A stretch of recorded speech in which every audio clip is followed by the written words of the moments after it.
Honorable Speaker, माननीय अध्यक्ष महोदय, मैं अंतरिम बजट वर्ष 24-25 के प्रस्तुत करती हूँ।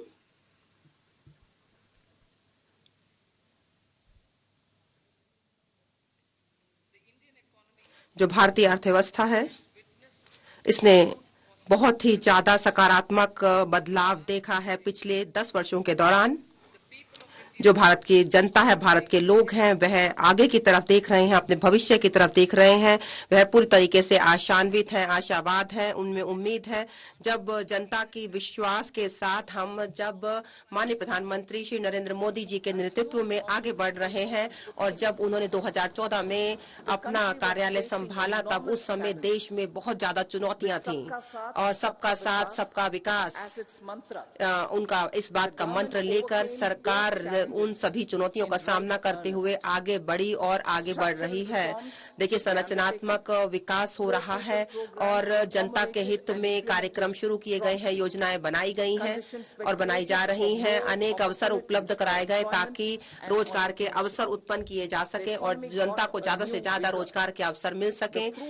जो विकास के जो फल थे वह जनता तक पहुंचने बड़े पैमाने पर शुरू हो गए और देश में एक नया उद्देश्य मिला, उम्मीद जगी, आशा मिली और लोगों ने सरकार को बहुत ही ज्यादा मतादेश देकर लोगों को अगली बार और हमें आशीर्वाद दिया और दूसरी बार हमारी सरकार माननीय प्रधानमंत्री जी के नेतृत्व में और दोहरे उत्तरदायित्व के साथ आगे बढ़ी और हमने एक व्यापक विकास की बात करी सभी जनता के लिए, सारे देश के लिए, सभी श्रेणियों के लिए, सभी वर्गों के लिए।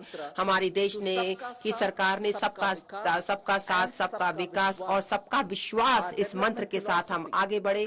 हमारा जो विकास था, इसमें यह कहा गया कि हम सभी प्रकार से समावेश करेंगे, विशेष रूप से सामाजिक समावेश होगा और हम सभी देश के सभी लोगों के विकास की हम बात करेंगे और हम साथ ही साथ भौगोलिक रूप से समावेश करेंगे उन सभी क्षेत्रों के लोगों का जो देश के अलग अलग भागों में रह रहे हैं। जब हम राष्ट्र के विकास की बात करते हैं, सबका प्रयास की बात करते हैं, तो देश उन सभी चुनौतियों को आगे लेकर हम बढ़े। जब बहुत ही ज्यादा महामारी थी पूरे विश्व में, हमारे देश में, और हमने बहुत ही ज्यादा इसमें बात की कि किस प्रकार से हम बात करें और इसका परिणाम यह हुआ।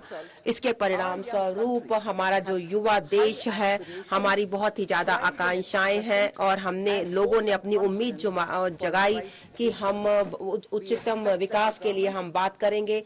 हमारी सरकार ने यह देखा कि किस प्रकार से हम आगे बढ़ेंगे और हम बहुत ही अच्छे मतादेश के साथ देश की जनता ने हमें आगे बढ़ाया है। inclusive development and growth. जहां तक समावेशी विकास का संबंध है और हम इसको देख रहे हैं कि किस प्रकार से जो विकास के कार्यक्रम है पिछले 10 वर्षों के दौरान, पहले यह था कि हम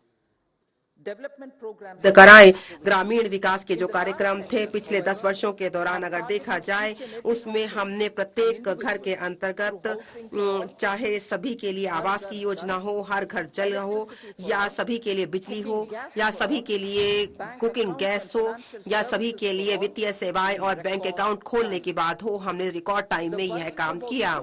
जहां तक खाद्यान्न की चिंता का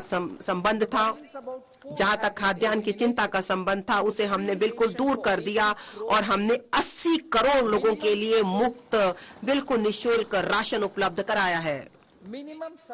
और जो न्यूनतम समर्थन मूल्य है, जहां तक अन्नदाता के उत्पादन के लिए हमने इससे समय पर लगातार आवधिक रूप से बढ़ाया है और जो आवश्यक मूलभूत आवश्यकताएं हैं उसने वास्तव में ग्रामीण क्षेत्र में लोगों की आय को बढ़ाया है। जो आर्थिक आवश्यकताएं हैं उनको हम इस प्रकार से ठीक कर सके और हम ज्यादा से ज्यादा नौकरियों के अवसर उपलब्ध करा सके। सामाजिक न्याय, हमारी सरकार एक ऐसी दृष्टिकोण के साथ काम कर रहे हैं कि हम सर्वांगीण, सर्वस्पर्शी और सर्वसमावेशी विकास करें। It covers all castes. इसमें सभी जातियों को शामिल किया गया है और सभी स्तरों की जनता को शामिल किया गया है। हम भारत को एक विकसित भारत बना लेंगे 2047 तक भारत एक विकसित राष्ट्र भारत बन जाएगा। और इसको देखने के लिए हम लोगों को सशक्त बनाने के लिए हम काम कर रहे हैं। पहले सामाजिक न्याय एक राजनीतिक नारा हुआ करता था। हमारी सरकार के लिए जो सामाजिक न्याय है एक बहुत ही प्रभावी और आवश्यक सरकारी मॉडल है। जो एक ऐसी स्थिति आ गई थी, एक ऐसी स्थिति जहां पर हम सभी दृष्टिकोण हमने ऐसा अपनाया है जहां तक हम एक व्यापक उपलब्धियों के साथ सभी को सभी चीजें दें। देखिए धर्मनिरपेक्षवाद वास्तव में यह हमारी क्रियाओं में है। हमने भ्रष्टाचार को खत्म किया है और हमने साथ ही साथ भाई भतीजावाद को भी खत्म किया है।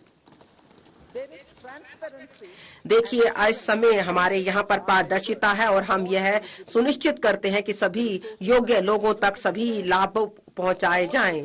और यह जो सभी अनुसंधान है उनको हम सभी लोगों में समान रूप से बांटते हैं। और जो सामाजिक जो चीजें हैं हम चाहते हैं कि सभी लोगों को समान रूप से मिलें। हम सभी तरीके से देखते हैं कि हम केवल परिणामों पर ही ध्यान दें और साथ ही साथ सभी के लिए सामाजिक आर्थिक बदलाव भी लाया जाए और सभी को अवसर मिले। जैसा कि हमारे माननीय प्रधानमंत्री जी का यह पूर्ण विश्वास है कि हम गरीब, महिला, युवा और अन्नदाता किसान इनके लिए हम मुख्य रूप से काम करें। इनकी जो आवश्यकताएं हैं, उनकी आकांक्षाएं हैं और उनका कल्याण हमारी सबसे ज्यादा प्राथमिकता है। जो देश तभी तरक्की करता है जब ये चारों तरक्की करते हैं। इन सभी के लिए सभी को सरकारी सहायता मिलनी चाहिए ताकि वे अपने जीवन को बेहतर बना सकें। उन्हें सशक्त किया जाना चाहिए और जब उनको सशक्त किया जाएगा तो हमारा देश और आगे बढ़ेगा। गरीब कल्याण, देश का कल्याण। हम गरीबों को सशक्त करने में विश्वास रखते हैं। पहला हमारा दृष्टिकोण यह है ताकि किस प्रकार से हम उनको चीजें देकर हम गरीबी को दूर करें। जब गरीब सशक्त बनता है और वह भागीदार बनता है सभी विकास गतिविधियों में, तब सरकार की जो शक्ति है वह आम जनता तक पहुंचती है। सबका साथ की जो हम बात कर रहे हैं पिछले 10 वर्षों के दौरान तो सरकार ने 25 करोड़ लोगों को यह सभी सहायता दी है और हमने विविध प्रकार की गरीबी से उन्हें छुटकारा दिलाया है।